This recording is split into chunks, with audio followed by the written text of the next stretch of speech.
Hello my friends, I'm Delta. Now, in front of me I have Transformers. When do I not? But what do all three of these have in common? If you said they're, from the live action movies, you'd be correct. If you said they're all from Revenge of the Fallen, again, you'd be correct. But there's something very interesting about all three of these.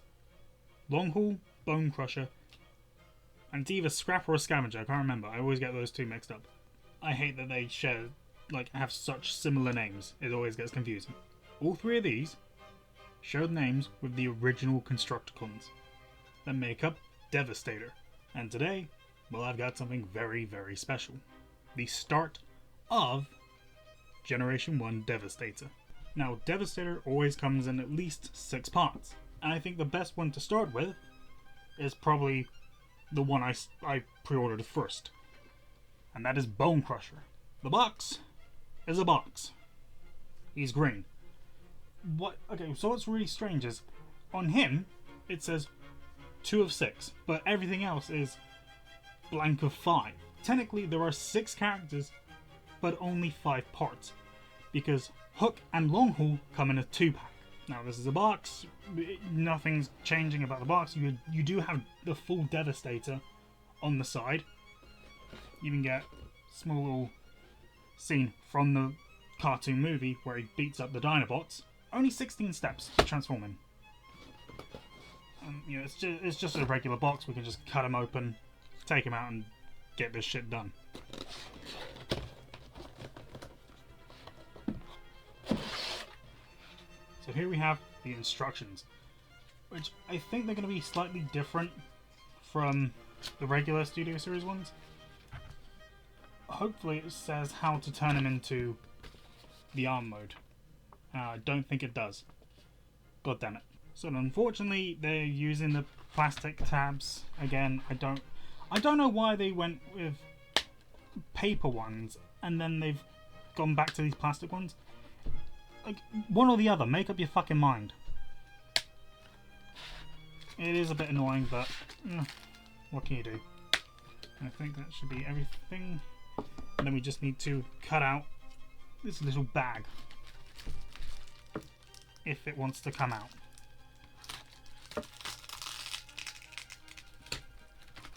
Good enough. Okay, so getting out everything from this little bag, we've just got 2 things. We've got a weird cube and a gun.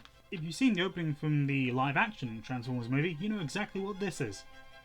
Irrelevant. So to put the cube on his back, you just have to line it up, make sure this weird tab is on this side, and then I think you just push it in. If it will go, there we go. I think that just makes the backpack, or when he's in vehicle mode, that will become part of the arm. Because if you don't know, he becomes the arm of Devastator. You can just, the gun's normal, we can just put it in his hand. It's a toy. Now, honestly, I love his design. I've always liked Bonecrusher in general. Like, this really translates amazingly to an actual proper toy. The leg, go out that far, kicks back really, really far. Oh, Jesus. You got leg swivel, bend at the knee. I kind of wish it was more paint, at least on some parts, just to make it look more interesting. I think he has a pivot. He does. He has a pivot at the foot. These parts collapse, but those are for transformation. Does he have a... That's the thing. If you take down his chest part, he technically does have a waist swivel, but that is supposed to plug into here. You can't do it when the chest is plugged in. Head moves up and down, but then, that kind of ruins some parts. I don't know why. I don't know why it's so weirdly proportioned. Like, this doesn't want to tab in properly. Head moves all the way around. This part goes up and down. Arms move all the way out. That's for transformation, but you can make it look like he's scratching his arse. Goes out that far, bend at the elbow. No hand, but it makes sense. This is the thing. I love this design.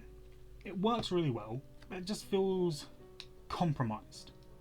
Like, some things don't want to tab in, some things don't feel natural, but he still looks good. He looks great for his design. Comparing him to his other Studio Series counterpart, he looks good.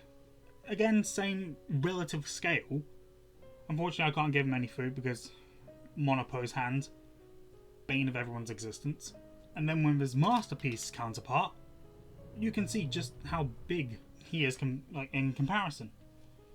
Technically, you do need two of them to roughly get to the same size height. These are all the Bonecrushers that I own. Now, with all the posability out the way, I think it's a good time to start with the actual transformation. So, I have to rotate the arms around and then collapse and tab them all together. If I can do it properly. Like that, and this part just lifts up. This part extends like this, and then I think the entire thing just collapses like this. And the head, you just flip around like that. Thankfully it's painted green, so it's not too noticeable, but you can still see the other grey parts to it. Then you have to move the arms so they're in this position, and then this entire thing should swing around and be able to, yeah, okay, so you just have to flex it a little bit, and the arms should tap together. Got it all relatively lined up. This part should just tab in, so it should go in like that. Then obviously this part goes up. You collapse the feet together, and then this part you just lay it flat like that. That all kind of hides it away, and the legs should come down like this, and if you've lined everything up, everything should tap together. The bucket collapses. I think actually no, it collapses this way. Just flatten everything out. The gun can plug into here, and that's the vehicle mode done. And this is a very beautiful looking bulldozer. If this is a proper bulldozer, I can't remember. You can still move that down if you want to make it look dumb. Unfortunately, it doesn't have any wheels. You do see a little bit of the chest robot kibble. That's the thing, I don't know how Devastator will work. I might be completely wrong in saying this, but I love Devastator in general. And this figure, being the first one I got, I ordered this back in November. It's July. It takes a fucking while for things to get her. It is a genuinely great looking vehicle mode. Transformation was actually really easy compared to the other things I've got to transform for size comparison. God damn it, I'm not looking forward to it. And needless to say, Bonecrusher looks amazing in vehicle mode compared to his other live action versions. This was a nightmare to transform off camera. It's why I don't like transforming masterpieces too much. As great as they look in both modes, transformation can hurt your hands. Thankfully this one is only a deluxe studio series, so he doesn't hurt your hands. You can kind of see the flex there. It doesn't really want to go together, which is a bit frustrating, but with Devastator, he's just going to be sitting like that, and that's the arm pretty much done. This entire section here, that might be the connecting point for the lower arm, but that might only come with the 2-pack of hook and long haul. Either way, for the first figure of this Devastator, it's a substantial thing. The Devastator is normally massive, so him being this big, just in the arm, well, you can see just how truly big he will end up being. And I cannot wait for that.